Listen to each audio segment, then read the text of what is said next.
Welcome to the IT Career Energizer podcast. For anyone who wants to build and grow a career in IT, develop and improve your strengths and skills, be inspired and motivated by the successes of others, manage your career progression, and achieve your IT career goals. And now, your host, Phil Burgess. Welcome to episode 277 of the IT Career Energizer podcast. My guest on today's show is a former Chief Technical Officer for Microsoft US, where she worked with companies and organizations across industries and market segments to reframe their business opportunities in digital terms. She now advises startups and mentors young women and leaders on topics related to making the most of today's fast-changing, tech-infused world. So welcome to the podcast, Jennifer Byrne. Thank you, Phil. I'm delighted to be here. Jennifer, that was really a sort of a whistle-stop view of your recent career. Could you perhaps give us a little bit more behind that and maybe give us an understanding of what you were doing with Microsoft and what you're doing now? I'd love to. I joined Microsoft in 2014, originally as the Chief Security Officer for their worldwide public sector group. And I joined in that capacity because for the approximately 20 years before that, I had been in the cybersecurity industry with companies like Intel, McAfee, Symantec, a startup, and way back in the very beginning in the late 90s, some engineering firms providing InfoSec services to government clients. So that had been the bulk of my career. Came to Microsoft at the time when it was extraordinarily important for big companies like Microsoft and AWS and Google to try to work in a positive and a collaborative fashion with governments around the world to talk to them about the trust issues associated with the adoption of public cloud, particularly as a U.S. company. And a lot of that conversation was around the cybersecurity risks involved with that kind of decision. So I joined and did a lot of policy and regulatory work in countries around the world, and also thought it was just a fascinating time to be a cybersecurity person at Microsoft because for all of my professional life in IT, I had shared the view that Windows was the favorite thing to hate or hack, depending on who you are. And so, but at some point, and I think everybody in IT who's been in IT for a while knows that the attack world, the cyber crime world, had gotten so sophisticated it was very, very hard to adequately secure an IT infrastructure if you weren't doing it from the inside out, actually working within the platform, as opposed to just creating kind of a third party or aftermarket solution that you would place upon the platform in later stages of deployment. So I joined in 2014, Chief Security Officer. That team morphed into a worldwide industry team, so took on some private industry as well as public sector. And then I got a shot at being the CTO for the industry team. And that was a big pivot in my career because cybersecurity, although it's a complex topic, is kind of a narrow slice of tech. And Microsoft has this gigantic portfolio of their technology that I wasn't super familiar with. And so it really caused me to think about what is it to be a CTO? What does that mean? And it's largely strategy and vision and the intersection of business and real world problems with technology and being able to straddle that, which is something that I had had some experience with. So I took over that role, and from that team moved into the U.S. division at Microsoft and was there for a couple of years. And I've always had this view in my career that do things for a couple of years, but I've had a fairly specific philosophy around how I should build my career. And so a couple of years into that role, I decided, you know what, I think it's time for me to move on. I'd been in corporate America and the tech industry for 25 years. So I left Microsoft earlier this year, and I'm working on sort of the next phase of my personal career. So I'm in the midst of writing a book. I'm doing a lot of advising for startups, as you'd suggested in my bio, and working in mentoring leadership. I also have a couple of stealth projects that I'm working on, all related to skills and the future of work and what it looks like and how we help people become more digitally empowered as opposed to digitally displaced in a world that I think is going to be, digitized completely, and even more so probably as a result of the pandemic. Sure. So obviously, you mentioned that you have a sort of a philosophy around doing a role for a particular amount of time, for example, a couple of years. How do you sort of assess the position that you reach a point where you made the decision to move on? Well, it's easier to do that if you have an idea at the very beginning of what it is that you want. And that's not something that I figured out in the very earliest parts of my career. Your decisions get driven differently when you're just trying to, feed kids and make your mortgage payment and all that. But at some point in your career, as soon as you can lift your head up above the fray, or as soon as I could, it occurred to me that if I was going to have a fulfilling career, that I needed to be pretty thoughtful about what it is I was trying to achieve. Long term, for sure, although long term can be pretty abstract, but like short term, what is it that I want to learn right now? And at different points in my career, it could have been technical depth, or it could have been an understanding of the world and how the world works, either industry, so how do governments work, or how does the healthcare industry work, or it could have been an internal function like, I really would love to learn, the transition from engineering roles or technical roles into sales roles was because I thought, oh my gosh, I would love to figure out how big deals get made. Like I'm the engineer sitting in the room trying to show people how technology works, and there are these salespeople who are actually inking deals. What's that all about? So, or corporate strategy, or I've built partner ecosystems. I've done a lot of different things across the tech industry, and it's because for many roles there were particular things I wanted to learn how to do. And so when you do that, the permission you give yourself is to say, well, I don't need this job to be perfect. I don't need it to also pay me a lot more money and also give me a lot more visibility and also give me a promotion. Those things are great, but really I'm all right as long as it gives me this thing this competency that I'm trying to build for myself. Now, the flip side of that is that when the competency is built, then you have a decision to make around, well, okay, I learned how to do that. Now, why am I here? And so often what would happen is that I would, after, 2 or 3 or 5 years, depending on what it was I was trying to learn, it just became time to do the next thing because I had known all along what it is I was trying to do. It's a little harder to reverse engineer that. If you've been in a job, you don't know why you're there, and you wake up one day, 7 or 8 years into it, and wonder why you're there. That's a little bit harder. So hopefully, people can think about that in the front end. But that's basically the philosophy that, just be thoughtful about what you're trying to get out of each position so that you can work on that and then know when you have gotten it so that you can understand when it might be time for you to move on. Yes, no, that makes sense, definitely. And in terms of the cybersecurity aspects, have you moved away from that completely now? Oh, well, from a work perspective, yes, I don't work in that field. Do I keep up with the industry? Yes, I can't help myself. So Right. it's never stopped being just the most fascinating space to be in. So, Good. Okay. So, Jennifer, can you share with us a career tip, one that the audience may not be aware of and perhaps should be? well, there's kind of a two-part piece of advice that I often like to give. And so part one, and this might apply to, I don't know, I often give this piece of advice or have given it to people who are early in career or have just joined a big company, whether it was joining Microsoft or Intel or Symantec is a big company. It's this notion that you always need to find your unique value in every interaction that you are in, and there's a reason why you do that. But what I mean is that it's so easy when you are in these hierarchical organizations to let your value be defined by others, and that's just a function of the design of an organization, because we have managers and we have peers and we get feedback, and our promotions or bonuses are based on that. And so if somebody says, hey, you're good at Python, or you're good at running a team, or you're good at whatever, then you decide that's what you're good at, and you decide that's what your value is, which is fine.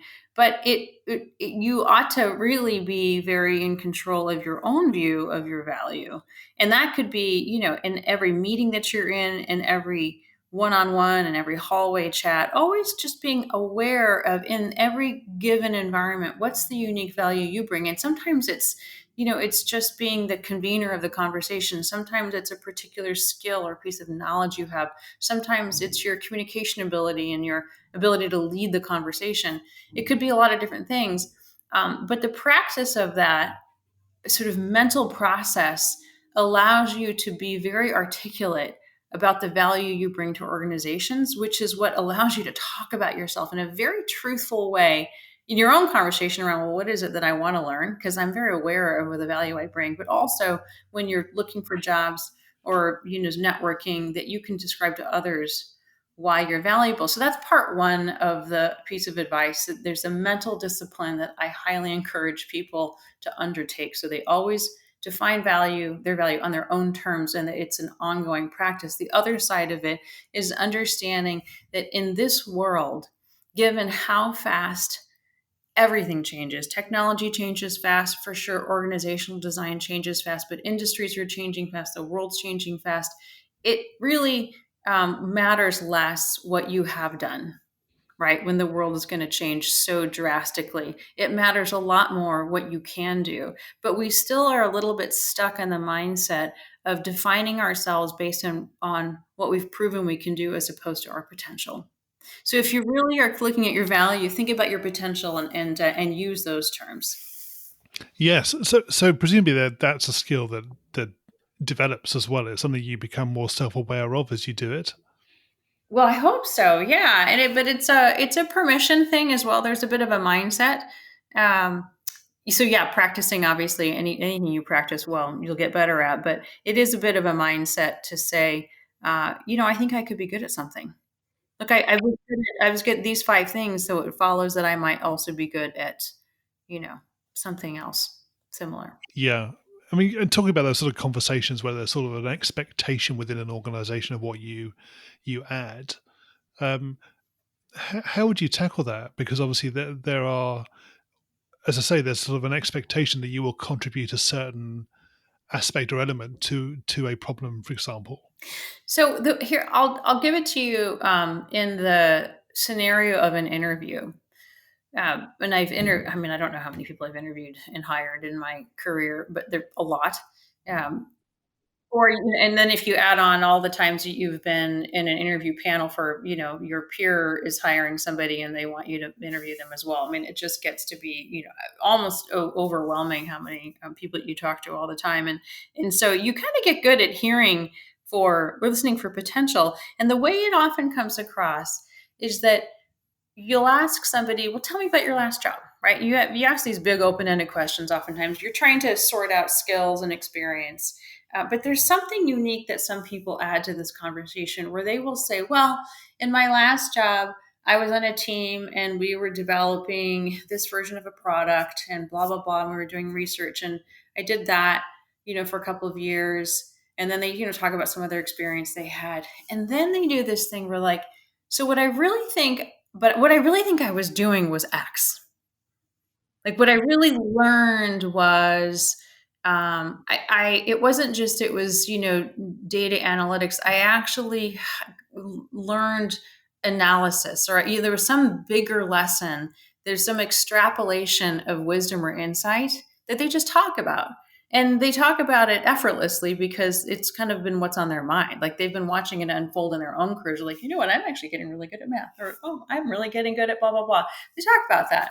And they say, and so actually, then in a later project, I decided that what I really wanted to do was Y. And it's a way that people talk about themselves where they clearly have insight into how whatever they did deliver to them some piece of wisdom that they didn't have before, or some kind of experience. They have an ability to self-reflect, and then they talk about that awareness driving other decisions about what they became interested in. So then I started learning about healthcare, and I figured out that those systems are really interesting because there's this federated identity thing, and then blah, blah, blah. And then I started learning about blah. And, you want that kind of inquisitive mind, because those are people who are thinking very forward thinking, and that's potential, right? Then I'm like, oh, that's a game changer for me when I hear that conversation.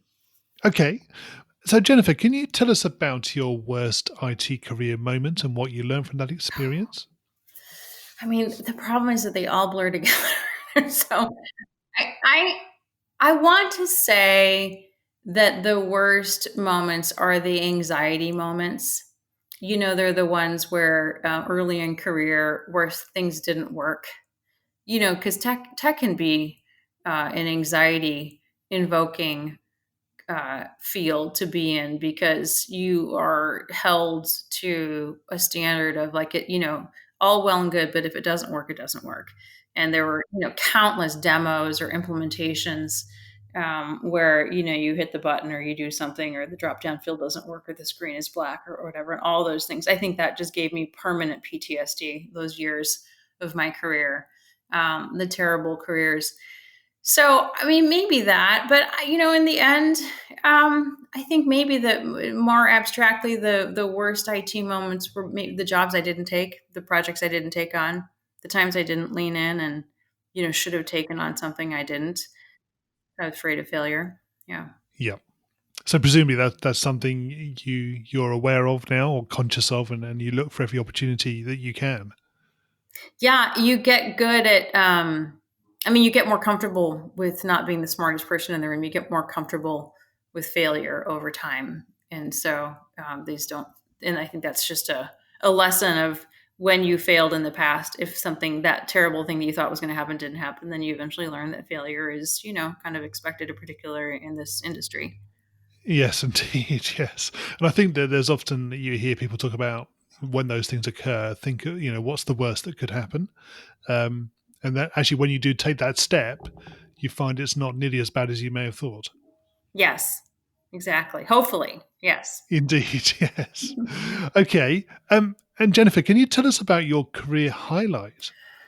Oh boy, I want to say there may be two. Well, I don't know if I can pick. One was just that move into that chief security officer role at Microsoft. Being able to take my pretty U.S. centric view of technology, cybersecurity, what's important, because underneath cybersecurity, it's a notion of privacy and who's entitled to how much privacy, and government's role in protecting citizens and allowing for levels of freedom allowed um, to internet service providers and other tech platforms. All that's all very US centric. And when you move overseas, you start to work in countries like Asia or through Western Europe and Eastern Europe, it's an eye-opening experience that there's a lot of kind of cultural relativism that as a US tech provider, you can unknowingly overlay and on top of your view of tech overall. Like, not every country has the same cultural values, and that shows up in tech. That was probably the biggest learning opportunity for me, a most humbling opportunity for me in my career. Not to mention the extraordinary talent and sophistication. While the U.S. may, for all sorts of economic or market reasons, be dominating in the tech space, that doesn't mean that we have the smartest people here by any stretch of the imagination. And you learn that when you're overseas. So I think that maybe was my biggest highlight. Good. Okay. And Jennifer, what excites you about the future of the industry and careers in IT? Because everything is possible. The great thing about technology now is that it is no longer tethered to this traditional notion of the IT domain.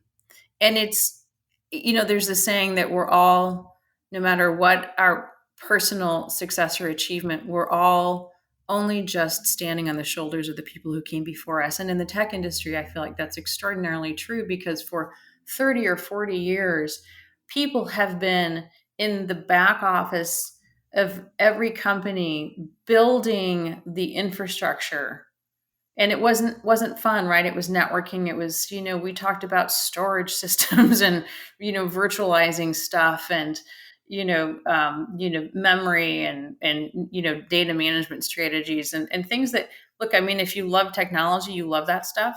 But it made us sort of obscure for a really long time. But that was the infrastructure. It's like laying roads or building train tracks.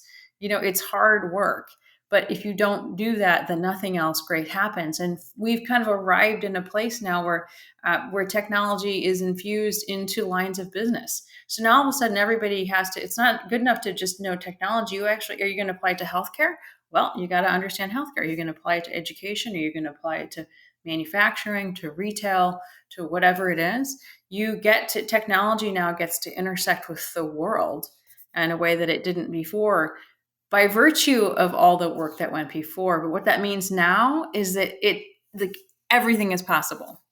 So whatever it is you want to do with your life, whatever your hobbies are, whatever your passions are, if you have a technical background or have the interest in acquiring a technical background, you can apply that to pretty much anything that you already love in this world. And I just think that's a phenomenal opportunity for all of us.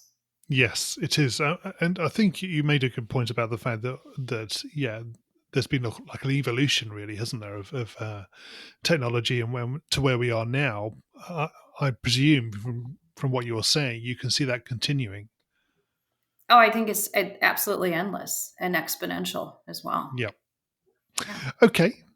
We're going to go into the reveal round now. We're going to find out a little bit more about you and the way you think. Are you ready for this? I hope so. So what first attracted you to a career in IT? Money. Right. Okay. No, really, it was money. I was in nonprofit. I was in the nonprofit social services sector. I've been living overseas with my husband. I had 2 small kids. We moved back to DC. We lost all of our government provided housing benefits.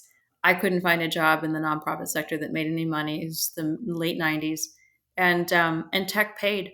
So I made a very practical decision and said, you know what? And this is 3 times more I can make in being a social worker, so I will do it. Now, did I later fall in love with it and find purpose and value in it? Yes. But to be brutally honest, I made that decision because of money. Yeah. What is the best career advice you've ever received? Be special. What I mean by that is that if you want to build a career and build value and move up the ladder, it will work better if you find opportunities where your skills are unique. And that was a piece of advice given to me when I was at Intel had acquired McAfee. I, at that point, was a senior director, kind of at that level, and I couldn't figure out how to break through. I wanted more. I wanted to do more. And I had a mentor who said, look, you're trying to be special in a group of people who have exactly the same background as you.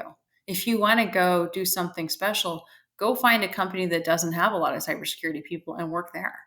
And I did. Yes. And it worked. Yep. Now that makes sense. And presumably that applies as well if you're independent, if you're a consultant as well. If you want to be known for something, you have to identify what that is and build on that. And it doesn't have to be wildly different. It can just be incrementally different. You just want to, to reduce the number of people who are like you. I mean, being a complete snowflake, we see this in the tech startup space, doesn't always work either. So I suppose there's an argument for, being different without being too different. But for sure, this notion of being special has, I think it's been a great strategy. Yeah. And what is the worst career advice you've ever received? Well, probably the times when people advised me not to take on a new job or to move into some other field that would be easier for me, perceived to be easier for me, less risk. I feel like I've not ever taken that advice, but it's always really felt very insulting. Everybody wants you to take a step back, or somehow they perceive that you're not up for the challenge. Yes, I mean, that's interesting because I get the impression that when people give you that sort of advice, they're trying to put themselves in your position with their own values and not with yours. and therefore they will come up with a different answer. You're probably right. And that's an argument for just being understanding in those conversations, maybe. But good point. Anyway, I don't like that advice. I have never liked that advice, so I would put it in my bucket of worst advice. If you were to begin your career again in today's world, what would you do? I think I would. Well, I would focus on data for sure. Yeah, I mean, what I would always be doing, regardless of if you asked me that question in 2009 or 2021 or 2030, I think the underlying framework for the decision would remain the same, which is that where is there the most untapped potential for great and hopefully positive impact on the world? And I think so. Through that lens, right now, I think it's data for someone who's entering. Like if you've been doing this for a really long time and you want to go, maybe I would say, well, go study quantum computing or go do something else. Go look at blockchain technologies. But if you're just entering, I would say data, because there's so much untapped potential, and it's such a great way to get valuable quickly. Yes. And what career objectives are you currently focusing on? Well, I'm focusing on giving back. So I have been talking about all of the fabulous things that technology can do for several decades. And that is just a function of working in the tech industry when you're trying to convince your clients or customers that they ought to use technology, even though they're not sure why. So you're talking about all the good things that it can do. And the reckoning after those years is that while there are all sorts of amazing things that technology can do and problems in the world that technology can and has fixed, there are also some unintended consequences to technology that have very human impact around a digital divide that gets created when there are people who will not have the tech skills that they need to survive in a world that's going to be pretty much entirely digital in the next decade. So I think it's important that we think about how we get everybody in a position where, if they so choose, they can cross that chasm. And there are a lot of little problems to unpack along the way. The big elephant in the room is that a lot of people don't like tech. They think it's boring, or they don't think they can. So you got to solve that problem. And then you have to solve access problems. And then you have to solve the problem of, how do you translate technical skills so that people can take non-traditional forms of education and still convince employers that they have the necessary skills that are needed by a company. There's all sorts of problems there, but it's this big, complex universe that has a lot of potential impact, and I'm just fascinated by that. And so that's what all of my effort is aligned to right now. What's the number one non-technical skill that has helped you in your career so far? I have to say it's empathy. And I want to say that in a humble way, because I don't want to suggest that I am the most empathic person out there. But I think it's empathy. And the reason why I say that is because, we talk about this technology adoption, right? People, the world is waking up to all the different ways that it can use technology, that it can become digitized in order to be better than it is today. But you can't have that conversation with somebody else if you can't stand in their shoes. There is a fine line between being humble and being arrogant when you're trying to talk about technology. And humility comes from, I put my own ego aside long enough and my own judgment aside long enough to try to see the world from your perspective. And not only is it the right and respectful thing to do, it also gives me a much better opportunity to figure out how specifically technology can solve a problem, because that's what we're doing right now. We're out of the back office and now we're into line of business, and we're going to use technology to solve real world problems. Well, I better understand that problem first. How do I do that? I have empathy. Yep. Okay. And Jennifer, what do you do to keep your own career energized? I think that I'm going to say two things. Number one, I'm a huge advocate of learning. I think, and some of that's frankly just because there's an insecurity that you can have, a lot of tech people have, because there's so much to know all the time and we don't ever know enough of it. And so it makes me feel better every day if I'm always trying to keep up with things and learn what's going on in the world and all of that. So there's part of it's kind of the lifelong learning journey that I take pretty seriously. And then, I'm an outdoors person. I love to be under an open sky. So I do a lot of hiking and trail running and just anything that's outside. So I definitely have hobbies that have zero to do, completely off the grid, completely offline, no computers, no phones. I'm pretty good at turning off my phone. I don't wear a watch. I put it all away and get very far away from it every single day. Good. Well, you preempted the next question. I was going to ask you what you do in your spare time away from technology. Oh yeah, there you go. Yeah, I am. If it's sunny, I'm outside. Brilliant. Okay. And Jennifer, can you share a parting piece of career advice with the IT Career Energizer audience? I would say balance your learning with learning technology and learning the world, or the part of the world that you're interested in. I think that makes you incredibly effective as a technologist, to not only understand the tools that are needed to solve the problem, but understanding the problem, as it were, itself. Yes. Jennifer, how can we find out more about you and connect with you? I have a website, but LinkedIn is the best way to reach me. I think you can see my website off of LinkedIn. There's a little form if you want to reach out that way. But I check LinkedIn. I try to respond to messages. I don't do a perfect job with that, but I do try, and I'm pretty good at posting what I'm doing there. So probably the best way to see what I'm up to. And please reach out. I'd love to have interesting conversations about all this skills and careers and tech, and so happy to talk to anyone who wants to talk. Okay. Jennifer, thank you so much for joining me on the podcast today. It's been great chatting with you. Thank you, Phil.